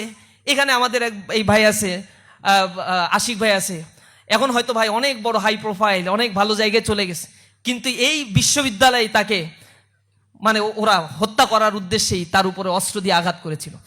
অনেক ষড়যন্ত্র করছে আমাদেরকে নিয়ে, মনে করছে আমাদেরকে একেবারে শেষ করে দিতে পারবে, কিন্তু সত্য কখনো শেষ করা যায় না। ইউরিদুনা লিউতফিউ নূরাল্লাহি বিআফওয়াহিহিম ওয়াল্লাহু মুতিম্মু নূরিহি ওয়ালাউ কারিহাল কাফিরুন। আল্লাহ তার নূরকে প্রজ্বলিত করবেন, কাফেরদের জন্য এটা যত মর্মপীড়ার কারণ হোক না কেন। এই যে শুভঙ্করের ফাঁকিগুলো আমাদেরকে দিয়ে দিয়ে রাষ্ট্র যেভাবে আমাদেরকে তৈরি করছে, এর এগেইনস্টে ইসলামিক ইকোনমিক সিস্টেম বলে জাকাত চালু করতে হবে, আর একটা চালু করতে হবে কর্জে হাসানা সিস্টেম। ওয়েলফেয়ার ইকোনমির সিস্টেম যদি একটা সোসাইটিকে ডেভেলপ করা সম্ভব হয়, তাহলে একটা সোসাইটি খুব অল্প সময়ের মধ্যে শিফটিং করে একটা খুব স্ট্রং ইকোনমিক ফাউন্ডেশনের উপরে দাঁড়িয়ে যায়। আমরা সেই অর্থনীতির কথা বলি। শরীয়ত হচ্ছে এই অর্থনীতিকে প্রমোট করে, এইটার নামও শরীয়ত। শরীয়ত এইটা বলে এতিমের সম্পদ লুণ্ঠন করা যাবে না। এতিমের সম্পদ যদি লুণ্ঠন করো, তাহলে তোমার উপরে কঠিন রাষ্ট্রীয় শাস্তি আরোপ হবে। কারণ তোমার বাবা মারা গেলে তোমার বড় ভাই ছোট ভাই সম্পদ দিতে চায় না, কুক্ষিগত করে রাখে। ইসলামী রাষ্ট্রে এটা সুযোগ হবে না। ইসলামী রাষ্ট্রে লুটপাট করা যাবে না, ছিনতাই করা যাবে না, দর্শন করা যাবে না। নারী তার অধিকার ফিরে পাবে। রাস্তা থেকে নারী হেঁটে চলে যাবে, তার দিকে চোখ তুলে তাকিয়ে কেউ ইপটিজিং করতে পারবে না। এটা হচ্ছে ইসলামী শরীয়ত। ইসলামী শরীয়ত শুধুমাত্র ওই হাত কাটার এইগুলার মধ্যে আবদ্ধ করে পশ্চিমা একটা নোংরা ন্যারেটিভ দাঁড় করে ইসলাম থেকে আমাদের বিরত রাখার জন্য ইসলামোফোবিয়া, কালচারাল হিজিমনি দিয়ে এই সমাজের ইয়াং জেনারেশনকে ইসলাম থেকে বিচ্যুত করে এক অজানা গন্তব্যের দিকে তাদেরকে ঠেলে দেওয়া হচ্ছে। অথচ পশ্চিমা ক্ষয়িষ্ণু সংস্কৃতি আজ ধ্বংস হয়ে গিয়েছে। তুমি ইউরোপে যাও, সবচেয়ে বেশি এক্সট্রা ম্যারিটাল অ্যাফেয়ার্সের মাধ্যমে সন্তান জন্ম দেয়া প্রবণতা চিলিতে সবচেয়ে বেশি। সে চিলিতে ৭৫% সন্তান জন্মগ্রহণ করে, সেখানে তার বাবা কে তারা জানে না। আমেরিকা ৪৬% সন্তান জানে না তার পিতৃ পরিচয়। তুমি যাও ফ্রান্সে, স্ক্যান্ডিনেভিয়ান দেশ, বাল্টিক অঞ্চলের দেশগুলোতে ৬০-৭০% সন্তান জন্মগ্রহণ করার পরে তার বাবার মুখ তাদের দেখার সৌভাগ্য হয় নাই। সোজা ভাষায় যাদেরকে আমরা ইংরেজিতে বাস্টার্ড সন্তান বলি। এরপরে পশ্চিমারা একটা টার্মিনোলজি ব্যবহার করে, সিঙ্গেল মাদার কনসেপ্ট। বিয়ে করবে না, সন্তান হয়ে গেছে, এখন সাহসী মায়ের ভূমিকায় অবতীর্ণ হতে হবে তোমাকে। তুমি আমার বাবা, তুমি আমার মা। এভাবে করে করে একটা সোশ্যাল স্ট্রাকচারকে ধ্বংস করে পৃথিবীর ৫৬টা দেশ এখন জিরো পপুলেশনের দেশে পরিণত হয়েছে। নেগেটিভ পপুলেশন, সন্তান উৎপাদন হচ্ছে না। আমাদের মতো এই দেশগুলো থেকে নিয়ে গ্রিন কার্ড দিয়ে, নাগরিকত্ব দিয়ে তাদের অর্থনীতি বাঁচায় রাখতে হয়। কোন মুসলিম দেশে তুমি পাবা না এগুলা। দর্শনের রেট সেই দেশগুলোতে মাত্রাতিরিক্ত ছাড়িয়ে গিয়েছে। ১৮ বছর বয়স হলে বাবা তার সন্তানকে বলতে পারবে না এটা অনৈতিক কাজ করিস না, তাহলে বাপকে পুলিশ এসে ধরে নিয়ে চলে যাবে। এমন একটা সোশ্যাল কাঠামো স্ট্রাকচার তারা তৈরি করেছে। সোশ্যাল বন্ডিংস না থাকার কারণে জীবনের একটা পর্যায়ে এসে যখন ছেলে মেয়ে থাকে না, সংসার থাকে না, আত্মীয় স্বজন থাকে না, তখন ট্রমার মধ্যে চলে যায়। আর ইউরোপের দেশগুলোতে এই জায়গা থেকে মুক্তি পাওয়ার জন্য তারা মেডিটেশন সেন্টার তৈরি করেছে। বিলিয়ন বিলিয়ন ডলারের মেডিটেশন সেন্টার তৈরি হয়েছে। মেন্টাল ট্রমা দূর করার জন্য তাদেরকে সাইকোথেরাপি দেয়া হয়। এগুলো তৈরি করছে। আবার আমি জার্মানিতে শুনেছি, জাপানে শুনেছি সুইসাইডাল স্কোয়াডস। তুমি মরতে চাও তাহলে ওইখানে গিয়ে মরতে পারো। বিদেশে এক দেশের শুনলাম যে স্বেচ্ছায় মৃত্যুকে পারমিশন দেওয়া হয়েছে আইন করে। বাঁচতেই চায় না দুনিয়ায়, তাহলে তোরা এত বড় বড় বিল্ডিং হাঁকাইলি কেন? কেন শত শত বুর্জ খলিফা হাঁকানোর পরে আর এই পৃথিবীতে তোমাদের বাঁচতে ইচ্ছা করে না? কেন তোমরা বলো আমাদের western philosophy, western cultural system, it's the so much modern system in the world. এরপরে তোমাদের কেন এই মডার্ন ওয়ার্ল্ডে বাঁচতে ইচ্ছা করে না? কেন তোমরা সুইসাইড করে পৃথিবী থেকে বিদায় নিতে পারলেই বেঁচে যাও? ইন্টারনাল বিউটি যেটা মানুষের অন্তরে, সেই জিনিসটা প্রতিস্থাপন করতে তোমরা সম্পূর্ণরূপে ব্যর্থ হয়েছো। কারণ তোমাদের মধ্যে রিলিজিয়াস ভ্যালুস, নর্মসগুলো তোমরা এস্টাবলিশ করতে পারো না। আমাদের এইখানেও ওটিটি প্ল্যাটফর্ম এবং কালচারাল হিজিমনি দিয়ে এই দেশের ছেলে মেয়ের মধ্যে অবাধ মেলামেশা, আমাদের মধ্যে অশ্লীলতার বিস্তার করিয়ে আমাদের এই প্রাচ্যের ঋদ্ধ পুষ্ট সমৃদ্ধ একটা সাংস্কৃতিক ব্যবস্থাকে ধ্বংস করার এক কনস্পাইরেসি করা হচ্ছে। আমরা এর বিরুদ্ধে অবস্থান নিয়ে আমরা সুস্থ সংস্কৃতির কথা বলি, আমরা সামাজিক একটা সুন্দর কাঠামোর কথা বলি, আমরা এমন একটা সোসাইটির স্বপ্ন দেখি যেখানে মানবিক মূল্যবোধ থাকবে, বাবা মায়ের প্রতি শ্রদ্ধাবোধ থাকবে। বয়স হয়ে গেলে বাবা মা বৃদ্ধাশ্রমে গিয়ে মৃত্যুবরণ করবে না, বৃদ্ধাশ্রমে দিনাতিপাত করবে, তার সন্তানকে দেখার সৌভাগ্য হবে না শেষ নিঃশ্বাস ত্যাগের সময়। এরকম একটা সোসাইটি আমরা ডিজার্ভ করি না। আমরা বিশ্বাস করি যে মা আমাকে জন্ম দিয়েছেন, সে মা আমার কাছে আমাকে অনেক বেশি ঋণী করেছেন, সেই মায়ের প্রতি আমার দায়বদ্ধতা রয়েছে। আমি বিশ্বাস করি যে বাবা তার ঘাম ঝরানো অর্থ দিয়ে, ঘাম ঝরানো পরিশ্রম দিয়ে আমাকে বড় করে তুলেছে, তার বৃদ্ধ বয়সে আমি তাকে দেখভাল করব, আমি তার সহায়ক হয়ে যাব। এই সমাজ ব্যবস্থাটা আমরা ডিজার্ভ করি। আমার সোসাইটি এই সমাজ ব্যবস্থা যাতে আমাকে না দেয়া লাগে, এই জন্য আমাকে কালচারাল এবং এডুকেশনাল সিস্টেম এমনভাবে তৈরি করে দিয়েছে, আমার দেশেও এখন বৃদ্ধাশ্রমের পরিমাণ ডে বাই ডে বৃদ্ধি পাচ্ছে। এই জিনিসগুলো আমরা ঘৃণাভরে প্রত্যাখ্যান করি। আমরা একটি সুন্দর সমাজ গড়ার জন্য মানুষকে আহ্বান জানাই। প্রিয় ভাইরা, এক ভাই প্রশ্ন করছেন, বাংলাদেশ ইসলামী ছাত্র শিবির সমস্ত কর্মকাণ্ড আয়োজনগুলো আমার খুব ভালো লাগে, কিন্তু এই সঠিকভাবে সম্পূর্ণ করতে অর্থের প্রয়োজন হয়। অর্থের বিষয়টা আমরা বলছি। আমাদের অর্থের আয়ের সোর্স হচ্ছে, আমাদের সংবিধানে বলা আছে, এক হচ্ছে আমাদের শুভাকাঙ্ক্ষীদের আয়, অর্থাৎ ইসলামী ছাত্র শিবির 48 বছর ধরে প্রতিষ্ঠা লগ্ন থেকে যত ভাইদের বিদায় দিয়েছে, আনপ্রোডাক্টিভ জিনিস তো আর ছাত্র শিবির বিদায় দেয় না। ছাত্র শিবির যা বিদায় দেয় তা যথাযথ মানুষ বিদায় দেয়। গাঁজাখোর, সিগারেটখোর, অ্যাডিক্টেড এরকম মানুষ বিদায় দেয় না। আমরা দেখি যে সংসারে 10টা ছেলে মেয়ে, ও হচ্ছে সর্বশেষ, এসে আমাদেরকে বলে, ভাই আমার ঘরের পরিবারের হাল ধরতে হবে। আমি বলি, তোমার 9 ভাই কি করে? বলে, ভাই এগুলা তো ওরকমভাবে ইসলাম শেখে নাই, গড়ে ওঠে নাই, আমাকে তো শিখাইছেন, মায়ের প্রতি আমার লায়াবিলিটি আছে, বাবা মাকে আমার দেখতে হবে। চোখ থেকে পানি পড়ে যায়। আহারে, এই সমাজ ব্যবস্থা তাদেরকে টাকা দিল, কিন্তু আসল ফিলোসফিটা বুঝাইতে পারলো না।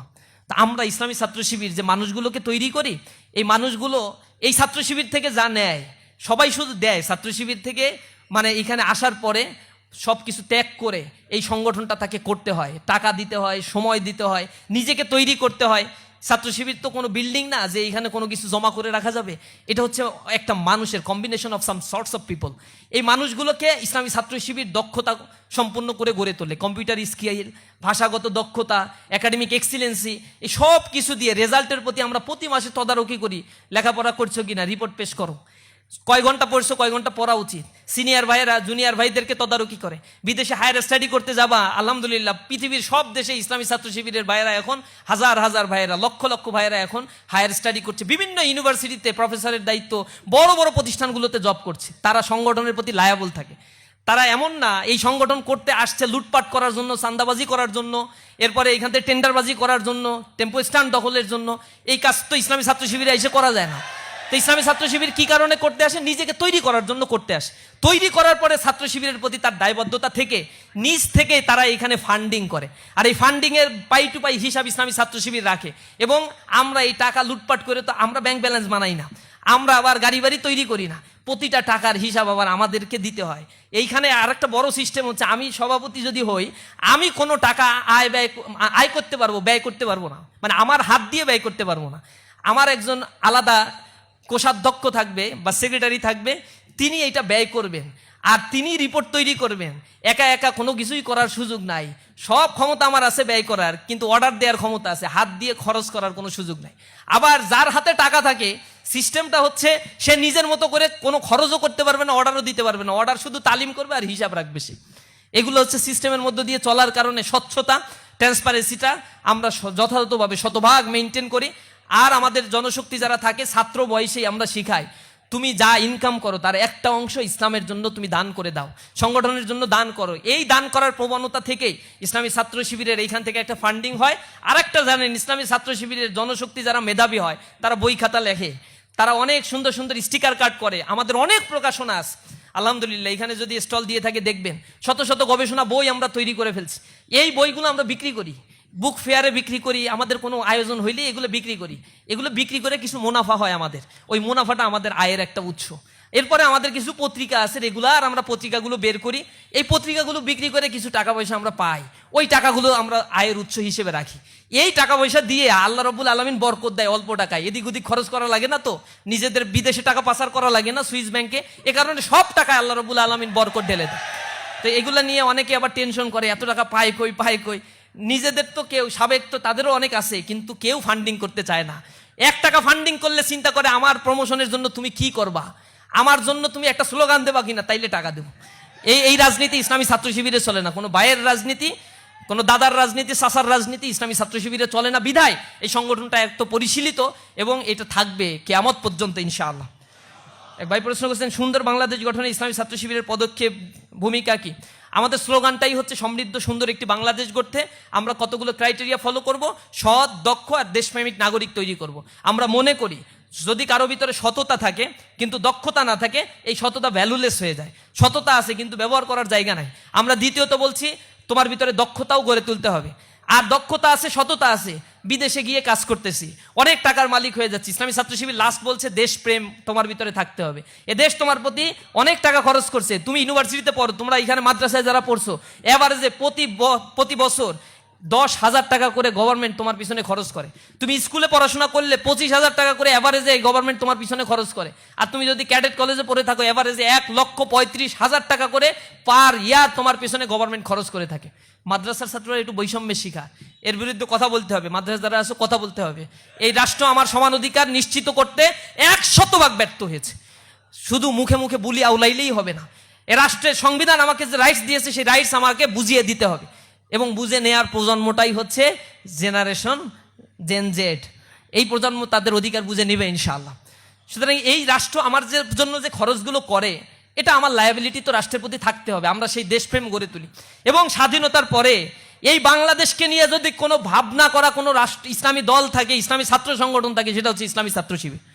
ইসলামী ছাত্র শিবির যে কার্যক্রমগুলো করেছে, অ্যানালাইসিস করে দেখবেন, লোপাটের রাজনীতি ইসলামী ছাত্র শিবির করে না। এমন মানুষ তৈরি করেছে, যে জায়গায় এই মানুষগুলো গিয়েছে সেখানেই দক্ষতার পরিচয় দিয়েছে, দেশপ্রেমের পরিচয় দিয়েছে। বিগত ফ্যাসিস্ট আমলে আমাদেরকে প্রমাণ করার জন্য কি করতো, মেসে মেসে অভিযান চালিয়ে প্যান্ট পরায়ে বলতো যে টাকলুর উপরে প্যান্ট আছে কিনা, যদি থাকতো বলতো এটা নিশ্চিত শিবির করে। এরপরে মসজিদে গিয়ে দাঁড়ায় থাকতো, মসজিদে নামাজ পড়তে আসে কে কে, খোঁচা খোঁচা দাঁড়িয়ে আছে। এরপরে মানে নমনীয় ভাব, মাথা নিচু করে হাঁটে চলে, সালাম দিয়ে কথা বললে শিবির করে। যত ভালো কিছু আছে সব শিবির করে। রিমান্ডে নিয়ে আমাদের জিজ্ঞাসা করছে, তোমরা এই করো করো সেই করো। আমরা বলছি এই ভালো কাজ করলেই কি শিবির? বলছে হ্যাঁ, এইগুলাই তোমাদের বৈশিষ্ট্য, আমরা জানি। যত ভালো তার সাথে শিবির। এগুলো একটা ট্যাগ দিয়ে আমাদেরকে এরকম বানায় ফেলছে। বলে ও ঘুষ খায় না, তাহলে শিবির করতে, ওর চাকরি থেকে বরখাস্ত করতে হবে। ও সুদ খায় না, তাহলে ও চাকরি থেকে বরখাস্ত করতে হবে, ওরে এখানে রাখা যাবে না, ও শিবির। শিবির আতঙ্ক সারা বাংলাদেশে এখন ছড়াই গেছে। এখন অনেকে বলে যে হলে শিবির কমিটি দেয় না কেন? হলে কমিটি দিতে হবে, ঢাকা বিশ্ববিদ্যালয় বলে, অথচ ছাত্ররা হল কমিটি ঢাকা বিশ্ববিদ্যালয়ে চায় না। স্পষ্টভাবে বলছে হল কমিটি না, রাজনীতি আবাসনের জায়গায় হবে না। একটা মেজরিটি পার্সেন্ট 80-90% ছাত্র এটা চায়। প্রশাসন ছাত্রদের মুখোমুখি ছাত্র শিবিরকে দাঁড় করাতে চায়। আমরা বলছি ছাত্র শিবির কখনো ছাত্রদের মুখোমুখি দাঁড়াবে না। যখন ছাত্ররা ফিল করবে পলিটিক্স দরকার, ট্রমাটাইজ একটা সিচুয়েশন থেকে ছাত্ররা এখন উঠেছে। বিগত 15 বছরে রাজনীতি বলতে, ছাত্র রাজনীতি বলতে গণরুম গেস্ট রুম কালচার। তারা বুঝেছে রাজনীতি মানেই হচ্ছে দখলদারিত্ব, সাদাবাজি, ছিনতাই। এরপরে বয়স শেষ হয়ে যায় 15 বছর আগে, এরপরে এখনো পর্যন্ত সভাপতি। এইগুলো চলে, এগুলো বলছে তারা রাজনীতি। এই রাজনীতিকে তারা ঘৃণা ভরে প্রত্যাখ্যান করেছে। তারা প্রকাশ্য দিবালোকে জবাই করে করে মানুষকে হত্যা করছে। অমুসলিম সে বলতেছে আমি শিবির করি না, ও বলে তুই সংখ্যালঘু শিবির, এটা বলে তাকে নির্যাতন শুরু করে দিছে। কল্পনা করা যায়। এইগুলো আপনারা দেখেন না বিগত সময়গুলোতে? এগুলো করে করে আমাদের থেকে মানুষকে আলাদা করার জন্য চেষ্টা করছে, কিন্তু তারা কি পারছে? কোনো আদর্শকে শেষ করা যায় না। এখন আমাদের হলের রাজনীতিক ছাত্ররা যখন চাইবে ইসলামী ছাত্র শিবির, তখনই হলে কমিটি দিবে। অন্যথায় ইসলামী ছাত্র শিবির ছাত্ররা যেভাবে চায় এই দেশকে গঠন করতে, ইসলামী ছাত্র শিবির সহায়ক শক্তি হিসেবে এই রাষ্ট্রকে গঠন করার জন্য, এই রাষ্ট্রের সম্পদ হিসেবে এই বিশ্ববিদ্যালয়ের ছাত্রকে গড়ে তোলার জন্য ইসলামী ছাত্র শিবির কাজ করবে ইনশাআল্লাহ। এজন্য আমাদের কার্যক্রমগুলো সব স্টুডেন্ট ওরিয়েন্টেড এবং কল্যাণমুখী ইনশাআল্লাহ। এক ভাই প্রশ্ন করছেন খেলাফতে ছাত্র শিবির আস্থা রাখে কিনা, গণতন্ত্র নিয়ে ছাত্র শিবিরের বিশ্বাস কি?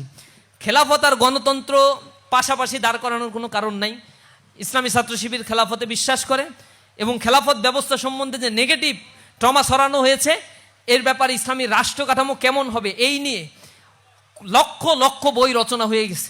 ইসলামী আইনশাস্ত্রবিদরা এরা লিখে ফেলেছেন, আপনারা এটা একটু দয়া করে পড়বেন। এবং খেলাফতের সাথে ডেমোক্রেসিকে জড়ানোর কিছু নাই।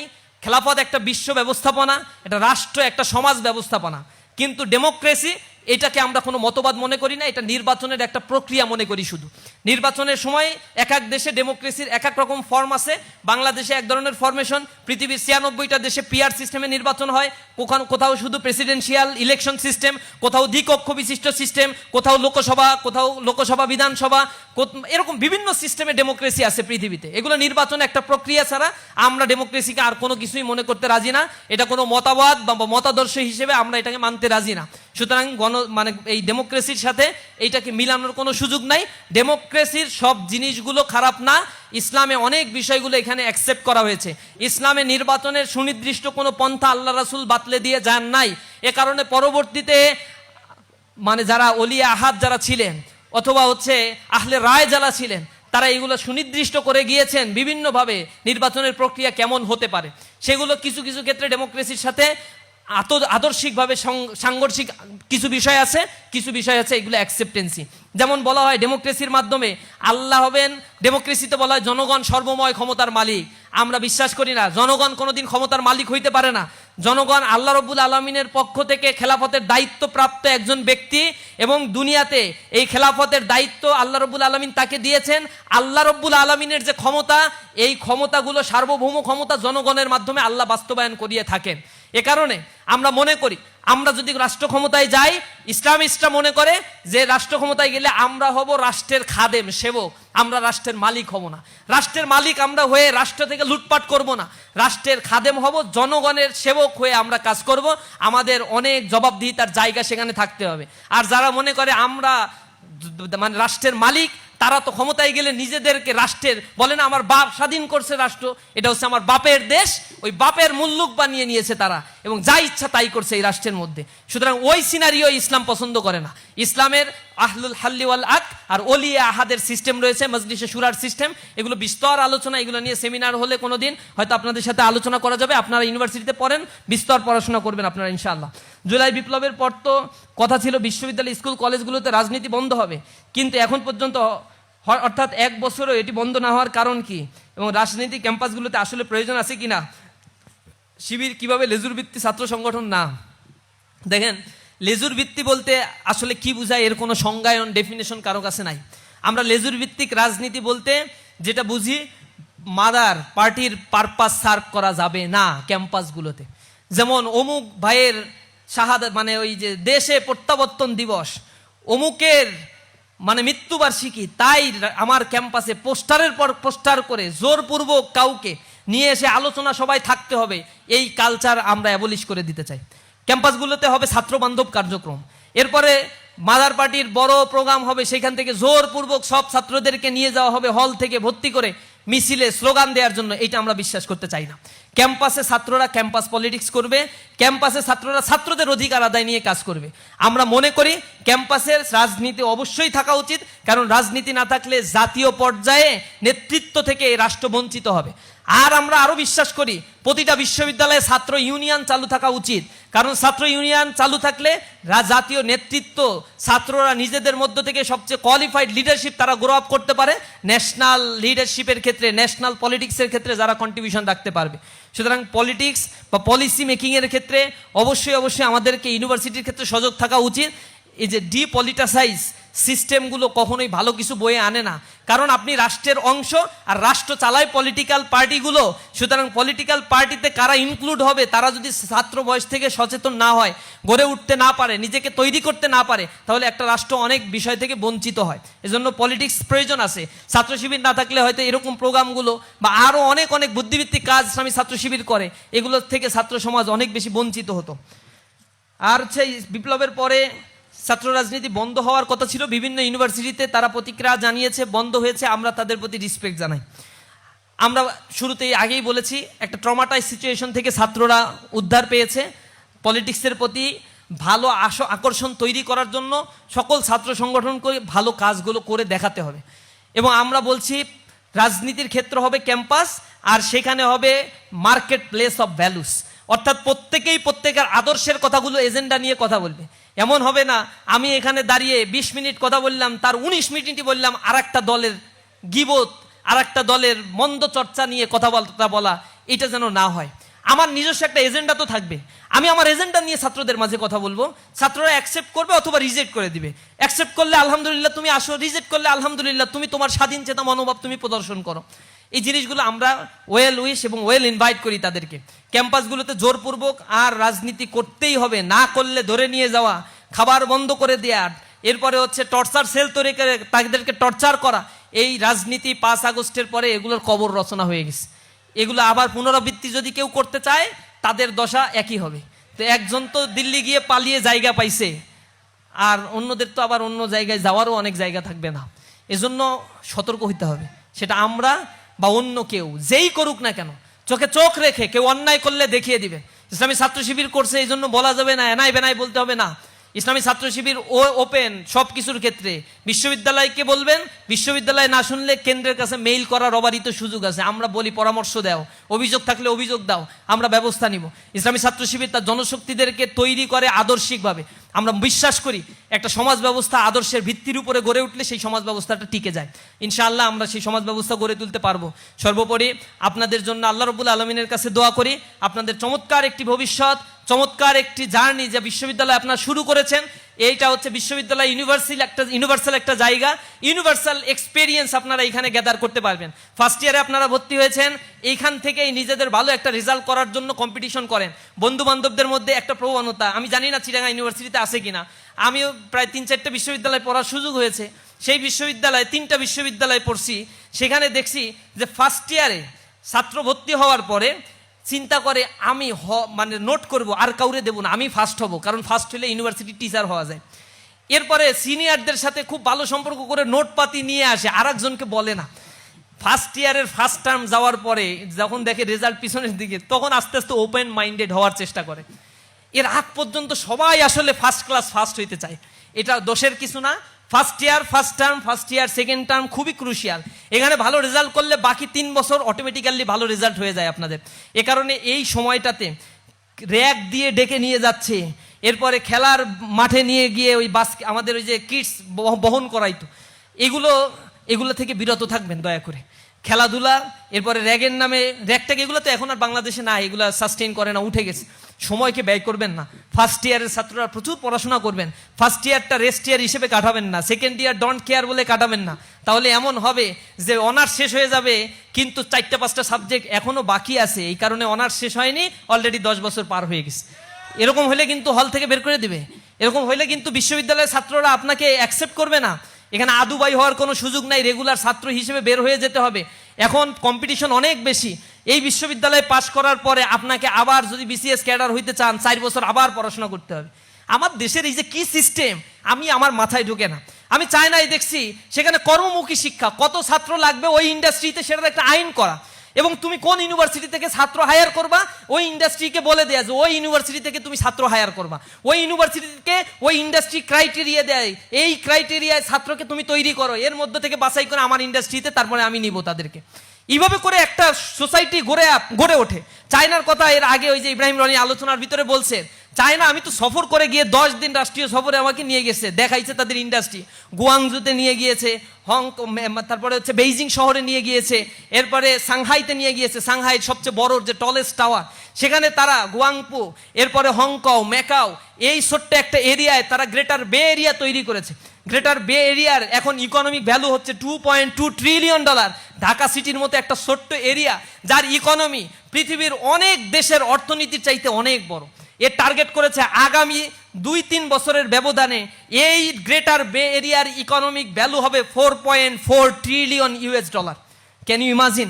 চায়না যখন স্বাধীনতা অর্জন করেছিল, কমিউনিজম বিপ্লব হয়েছিল 1949-এ, এরপর থেকে মাও সেতুং এর নেতৃত্বে যে বিপ্লব তারা সংগঠিত করেছিল, সেই বিপ্লব কোলাপস করেছে। ক্যাপিটালিজম সেখানে সাস্টেইন করতে পারে নাই। মাও সেতুং এর সময়ে ভিতরে অনেক বড় বড় একটা ট্রমাটাইজ সিচুয়েশন, সেখানে অনেক মানুষকে হত্যা করা হয়েছিল। মাও সেতুং যখন মৃত্যুবরণ করলো 1976-এ এসে দে জিয়াওপিং যখন ক্ষমতায় আসলো, তখন তিনি লিবারেল হয়ে গেলেন, সম্পদের উপরে মানুষের অধিকার প্রতিষ্ঠা করলেন, জমি কৃষকদেরকে বর্গা দেওয়া শুরু করলেন, নতুন ইকোনমিক বন্দোবস্তের মধ্য দিয়ে করাপশন ফ্রি একটা সোসাইটি তৈরি করার জন্য, একটা ওয়েলফেয়ার একটা সিস্টেম ডেভেলপ করার জন্য তিনি কাজ করা শুরু করেছিলেন। 1976 সালে চায়নার ইকোনমি আর বাংলাদেশের ইকোনমি সমান ছিল। আমি সাংহাই রিভারের পাশে গিয়ে তাদের হিস্ট্রি দেখেছি। 1972 সালে সাংহাই রিভারের যে অবস্থা, গুয়াংজু রিভারের যে অবস্থা ছিল, সেই রিভার আর বাংলাদেশের বুড়িগঙ্গা সেম লেভেলের ছিল।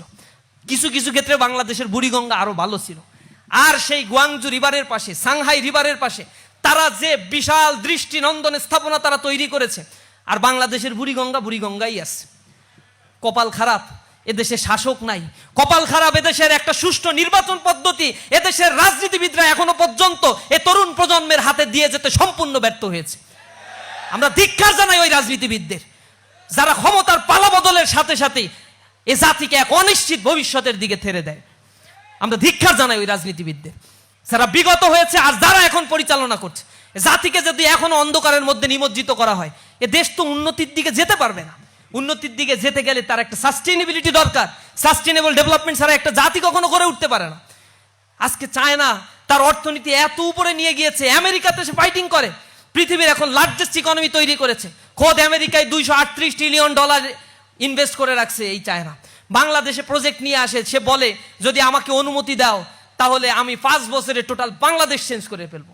মালয়েশিয়ার যে স্থাপনাগুলো অধিকাংশ সব চায়না তৈরি করে দিয়েছে এবং চায়না সেখানে ডেভেলপমেন্ট করে মালয়েশিয়ার মাথাপিছু আয় $40,000 উঠিয়ে দিয়েছে। 140 কোটি মানুষের দেশ চায়না, তাদের মাথাপিছু আয় $13,000। শুরুতে বলছি বাংলাদেশের মতো শুভঙ্করের ফাঁকি না। এখানে গিনি কোএফিসিয়েন্ট খুবই ক্লোজ। সুতরাং সেই জায়গায় তারা যেতে পেরেছে কেন? মালয়েশিয়া কেন পেরেছে? সিঙ্গাপুর কেন পেরেছে? পেরেছে তার তরুণ সমাজকে কাজে লাগিয়েছে। বাংলাদেশ একটা চরম মিস্টেকের দিকে আগাচ্ছে। তোমরা বিশ্ববিদ্যালয়ের ছাত্র, আমার কথা জেনে রাখো, তোমরা যখন কর্মক্ষেত্রে প্রবেশ করবা 5-7 বছর পরে, তখন বাংলাদেশ আস্তে আস্তে আরো অর্থনৈতিক ডিগ্রেডেশনের দিকে যাবে যদি এখনো পর্যন্ত এই বাংলাদেশ সচেতন না হয়। Bangladesh right now demographic dividend সুবিধা ভোগ করছে। এটা শুরু হয়েছে 2006 সালে, আর 6 সাল থেকে এই রাষ্ট্র নিয়ে একটা কনস্পাইরেসি শুরু হয়েছে। What is demographic dividend? একটা নির্ধারিত সময় একটা রাষ্ট্রের যখন কর্মক্ষম জনসংখ্যার পরিমাণ সবচেয়ে বেশি হয়, সেই কর্মক্ষম জনসংখ্যাকে বলা হয় this is demographic dividend situation. বাংলাদেশে 2030 সাল পর্যন্ত এই ডেমোগ্রাফিক ডিভিডেন্ড হবে 70%, অর্থাৎ 70% মানুষ বাংলাদেশে থাকবে কর্মক্ষম। বাংলাদেশে এখন 9% মানুষ আছে যারা ডিপেন্ডেন্ট পিপল, অর্থাৎ এই পিপলগুলো কোনো আয় ইনকাম করে না, বুড়ো হয়ে গেছে কিন্তু ভক্ষণ করছে, রাষ্ট্রের সম্পদ ভোগ করছে। আর একটা জেনারেশন আছে যারা আমরা ইউনিভার্সিটিতে পড়াশোনা করছি, প্রোডাকশন করছি না, কিন্তু আমাদের প্রতি রাষ্ট্র ইনভেস্ট করে, আমরা ফিউচারে প্রোডাকশনে যাব। কিন্তু এখন যারা আমাদের দেশে কাজ করে খাচ্ছে 10 বছর পরে তারা তো বৃদ্ধ হয়ে যাবে। এই বৃদ্ধরা হবে ডিপেন্ডেন্ট পিপল। এরকম ডেমোগ্রাফিক ডিভিডেন্ড সুবিধা একটা রাষ্ট্র 100 বছরের মধ্যে মাত্র একবার পায়। আর যখনই তারা এই 15-20 বছরের জন্য এই সুবিধা পায়, বাকি 80 বছরের বন্দোবস্ত সেই রাষ্ট্র করে নেয়। যেটা করেছে সুইডেন, যেটা করেছে জার্মান, যেটা করেছে জাপান, তাদের অ্যান্টি ব্যালাস্টিক ক্ষেপণাস্ত্র নিক্ষেপ করে তাদের ধ্বংস করার পরেও সেই রাষ্ট্র কিভাবে পুনর্গঠিত হয়েছে। ডেমোগ্রাফিক ডিভিডেন্ডের হিসাব করে দেখেন, সিঙ্গাপুরের দিকে তাকিয়ে দেখেন, তাদের আসমান থেকে মান্না সালোয়া নাজিল হয়ে এই রাষ্ট্র কাঠামো গড়ে ওঠে নাই। তাদের গড়ে উঠেছে একটা সুশৃঙ্খলাবদ্ধ একটা সিস্টেমের মধ্য দিয়ে তারা গিয়েছে। মালয়েশিয়াতে ডেমোক্রেসি আছে, ডেভেলপমেন্টও হয়েছে, সবকিছু সমান তালে চলেছে। এই যে জায়গাগুলো তারা ডেমোগ্রাফিক ডিভিডেন্ডকে কাজে লাগিয়েছে, জনসংখ্যাকে জনসম্পদে রূপান্তর করেছে, তরুণ প্রজন্ম থেকে ট্রেন আপ করেছে। যা মানে চায়নায় 17,000 টেকনিক্যাল ইউনিভার্সিটি তারা তৈরি করেছে, কোটি কোটি ছাত্রকে ট্রেন আপ করে কটেজ ইন্ডাস্ট্রি বানিয়ে দিয়েছে। হাইটেক ইন্ডাস্ট্রি বন্ধ, কটেজ ইন্ডাস্ট্রি তৈরি করে লেয়ার সৃষ্টি করে দিয়েছেন। তুমি এন্টারপ্রেনিয়ার হতে চাও, তোমার জন্য ট্রেন আপ, তোমার জন্য অর্থ, ব্যাংক, বিমা সব কিছু ওপেন করে দিয়েছে চায়না। পৃথিবীর দেশগুলো, সব দেশগুলো এই সুযোগ সুবিধা তার নাগরিককে দেয়। আর আমার দেশের কপাল এত খারাপ, আমার দেশে পদ্মা ব্রিজ করতে গিয়ে 3 গুণ টাকা খরচ করে, আর 1 গুণ টাকা দিয়ে পদ্মা ব্রিজ করে বাকি 2 গুণ টাকা বিদেশে পাচার করে। ডেভেলপমেন্টের কথা শুনে আমাদের উন্নয়নের মহাসড়কে উঠাই দিয়ে তলা ফাঁকা করে দিয়ে নিয়ে চলে গেছে সব, এবং দিল্লির পারপাস সার্ভ করছে। এই ডেমোগ্রাফিক ডিভিডেন্ড যদি আমি লাভ করতে পারতাম, আমার বাংলাদেশ আজকে মাথাপিছু আয় প্রেডিকশন করা হয়েছিল অবশ্যই অবশ্যই সেটা $8,000 ছাড়িয়ে যাওয়ার কথা। কিন্তু কপাল পোড়া আমরা, এমন নেতৃত্ব আমাদের উপর চাপিয়ে দিয়েছে, এমন শিক্ষা ব্যবস্থা আমাদের উপর চাপিয়ে দিয়েছে যে শিক্ষা ব্যবস্থায় শেখার পরে এই ইউনিভার্সিটির মাস্টাররা আমাদেরকে শিখায়, আর শেখানোর পরে 4-5 বছর আমাদের আবার পড়তে হয় আর একটা চাকরি জোটানোর জন্য। তাহলে এই লেখাপড়া করার আমার কি দরকার? ফার্স্ট ইয়ার থেকেই তো আমার বিসিএস এর বই ধরাই দেওয়া উচিত ছিল। ইউনিভার্সিটিগুলো, ঢাকা ইউনিভার্সিটিতে যাবা, ক্লাসে ছাত্র খুঁজে না পাওয়া গেলেও লাইব্রেরিতে বসে পড়ার জায়গার অভাব হয় না। এবং সেইখানে লাইব্রেরিতে যে দেখা যায় যে গবেষণার বইগুলো ময়লা পড়ে আছে, মোছার লোক নাই, আর বিসিএস এর বইগুলো পড়তে পড়তে সেগুলোর পাতা ছিঁড়ে অবস্থা খুবই খারাপ। অথচ একটা ইউনিভার্সিটি নলেজ ক্রিয়েশনের জায়গা হওয়ার কথা ছিল, সেখানে ইনভেস্টমেন্ট সরকার করে না, ইনভেস্টমেন্ট করে মানে এই স্ট্রাকচারাল ডেভেলপমেন্টের ক্ষেত্রে। পৃথিবীর 58তম র্যাঙ্কিং এর একটা ইউনিভার্সিটি আমি গিয়েছিলাম, ইউনিভার্সিটি অফ মালয়।